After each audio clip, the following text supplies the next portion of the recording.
Aquarius.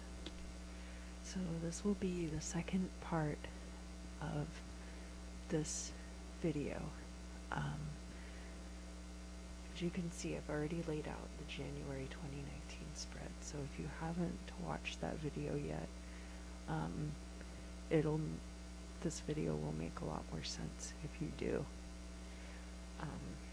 For this portion of the reading, which will be a 12 houses spread that I lay out over this spread, and see if any of the cards kind of like talk to each other. I'm going to be using this Stranger and Stranger deck. And it's a playing card deck, but I really love all of the images in it. And I enjoy using more than just tarot decks for cartomancy. I find it very challenging and exciting, and sometimes you come up with divination that you wouldn't have found otherwise. Getting too stuck in the tarot mindset can really lock you into just like these archetypical concepts instead of allowing you to really like use your powers of divination and any like clairvoyance that you may possess and strengthen that. Okay, so I'm going to shuffle these cards and then we'll get started.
Okay, so the first house is governed by Aries and the planet Mars, and it is the house of beginnings, so it begins, we put it over here in the past, because that's where everything begins.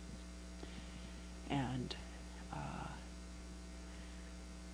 it's also the house of self, so how a lot of the Celtic cross spread deals strictly with the self. We'll start here.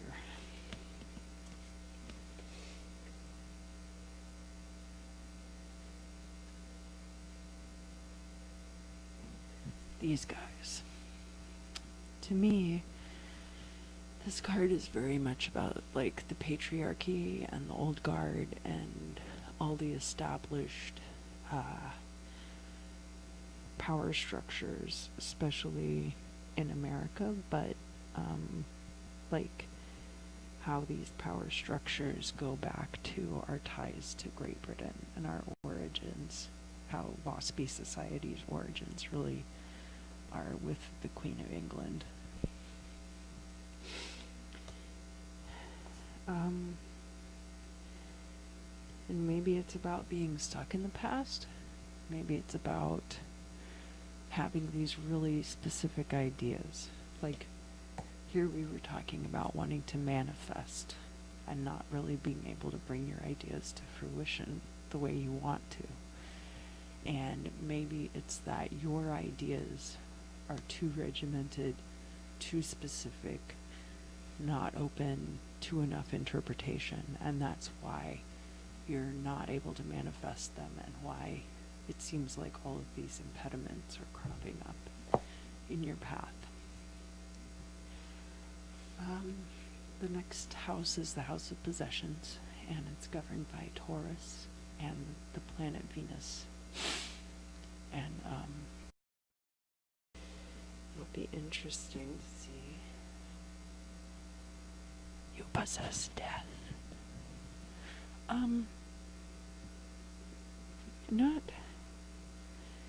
Not so much that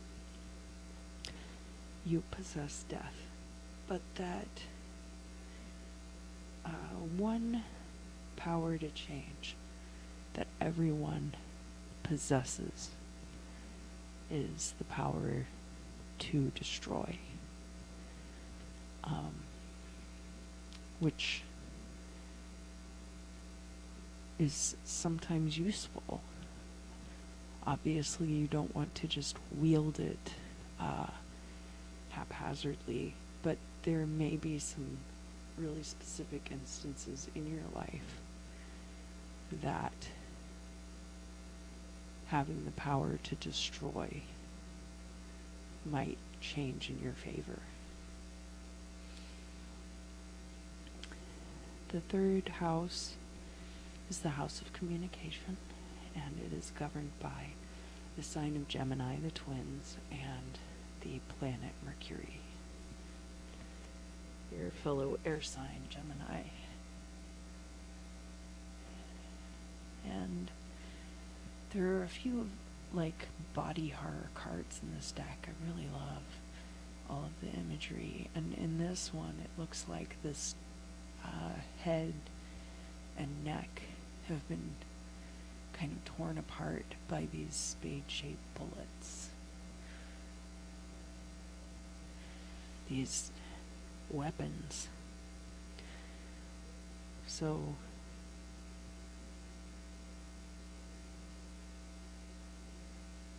oh, those are beetles too.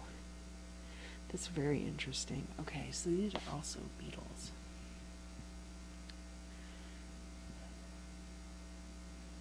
So you could wield your words like bullets, but you could also wield them in like really sneaky, surreptitious ways, like this beetle that's crawling out of the ear right here, like getting really deep inside people's heads.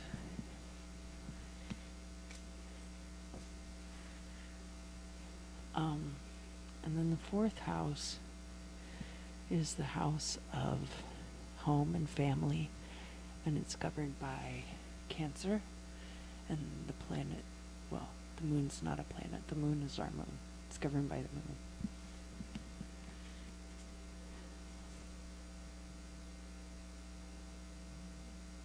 Oh, this is really interesting. There was another sign, and I'm not totally sure which one, but they got this card in the same position.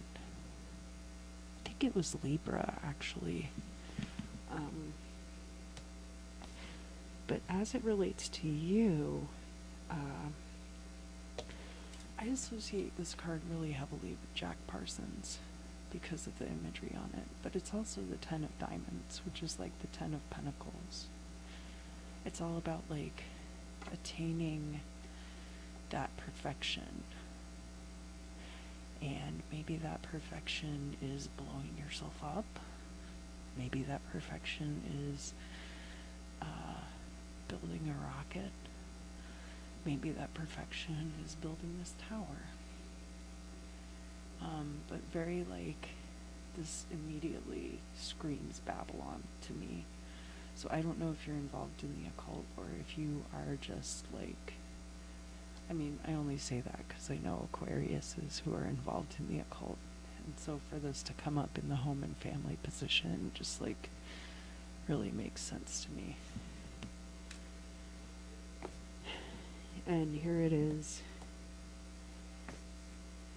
juxtaposed with this domesticity card up here in the goal and destiny position.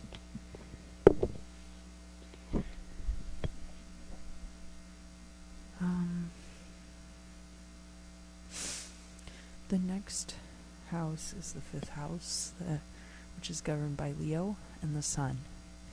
And it is the opposite house to your house.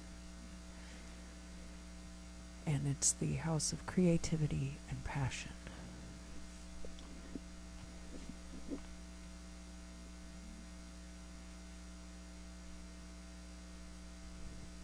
And it's the Ace of Diamonds. Very simple, and yet this is, you need enough money to manifest your desires. You don't want to be exorbitantly wealthy for the sake of money. You want the ability to just do whatever you want to do, whenever you want to do it.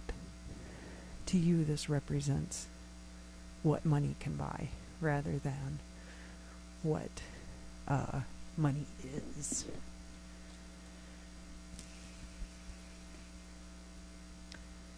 And the next house is the 6th house, and it's the house of Virgo and Mercury, and your daily life and your health.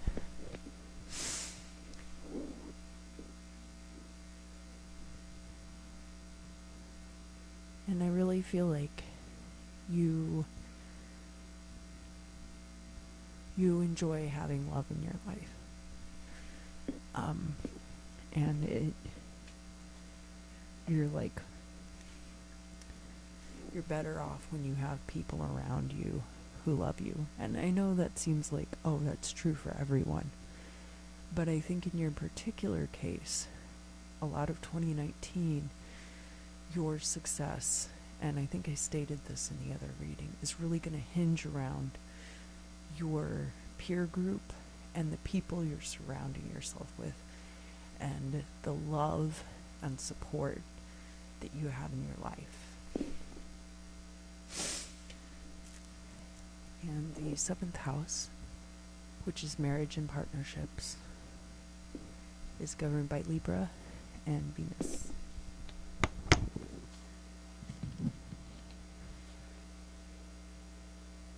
Oh, I love this here. I think a few of the signs actually have gotten this card in this position, and I really love this representing a relationship. You've got this woman here, and she's riding on the back of this griffin, and of course, like, the griffin isn't really gendered, so I like that about this card for partnerships too. I think Sagittarius maybe even got this in the same position. And you, as the 11th house, will often get to hear what other signs got in their spreads, because I'll be doing yours after all these other signs. But I really love the way that these two figures are interacting with each other.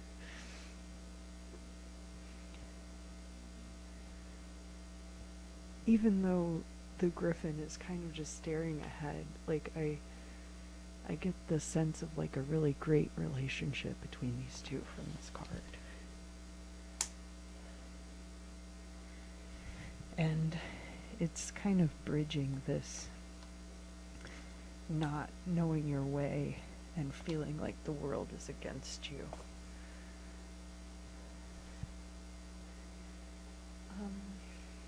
The next card is the 8th house, which is sex, death, and other people's money, and it's governed by Scorpio and Pluto. So we'll see if it interacts with the Wheel of Fortune card.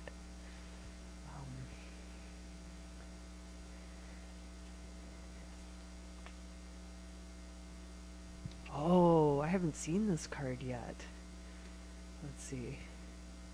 It's the Eight of Diamonds, which is kind of like the Eight of Pentacles. And it's this, it's a magician. And his assistant, and he's making her levitate. And there's this little cobra in the foreground. Oh man, I haven't even seen this card yet. This is so cool. Try to hold it so they're on flat ground. But, 8th house, 8 of Pentacles, yeah. Are you this guy or are you this guy? So which one of you is the levitator?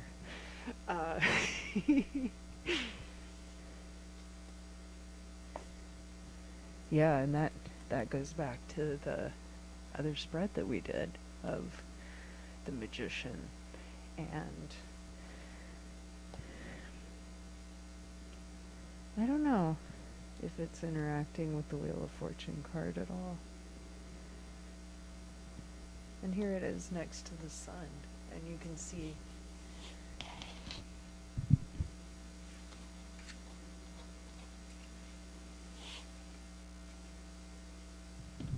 there's some really interesting parallels between these two cards for sure, of wanting,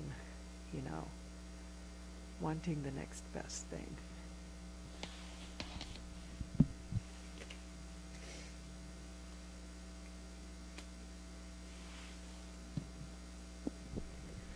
And the 9th house is the house of travel and higher education, and it's ruled by Jupiter and Sagittarius.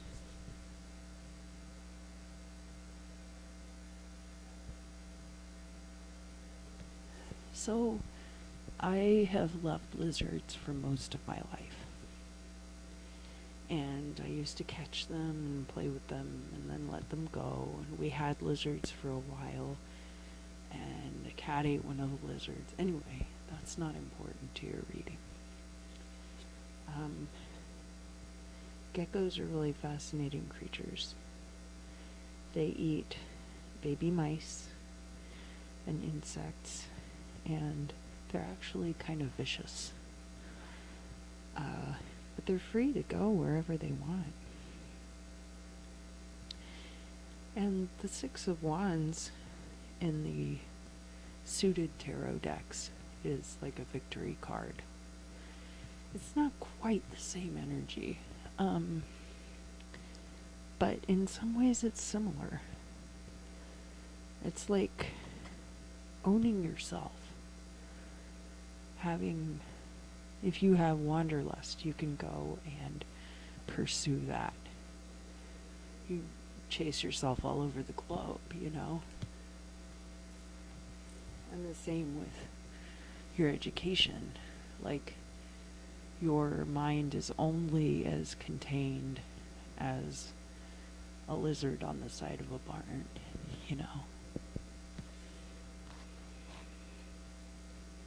The 10th house is the house of career, and it is ruled by Capricorn and the planet Saturn, which is a very slow-moving energy and can be rather serious.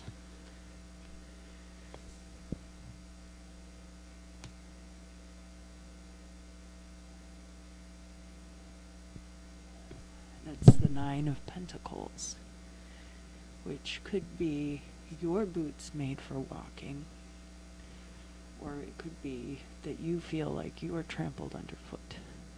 But in most cases, I consider it more parallel with like the 9 of Pentacles in the tarot deck, which is like this independent, very feminine energy, like a woman who can take care of herself. That's the 9 of Pentacles. And you don't have to be a woman to relate to that energy.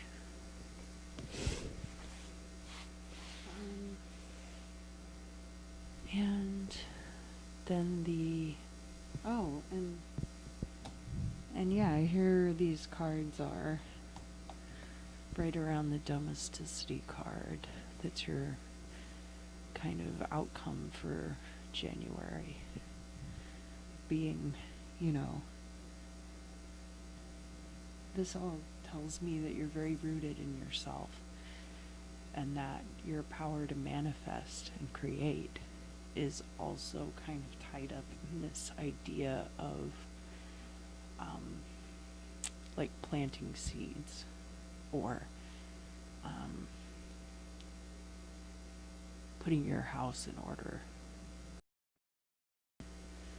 Okay, the 11th house, that's your house. And it is the house of hopes and wishes. And as you know, your ruling planet is Uranus.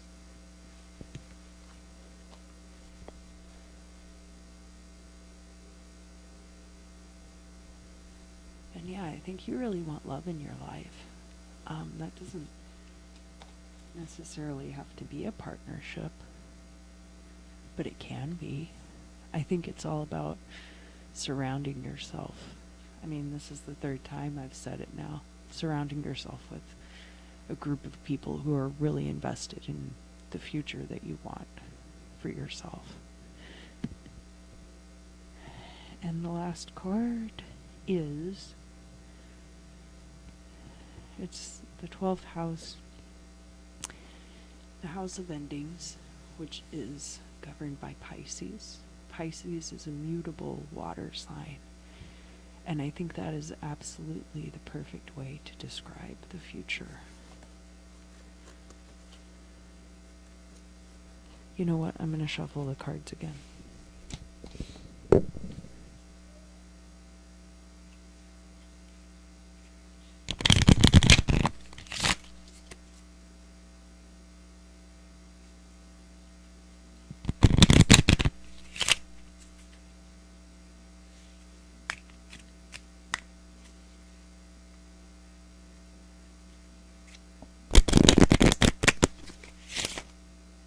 This one.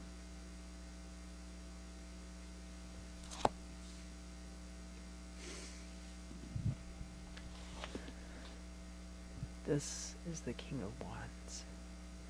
And this is how your 2019 will end up going.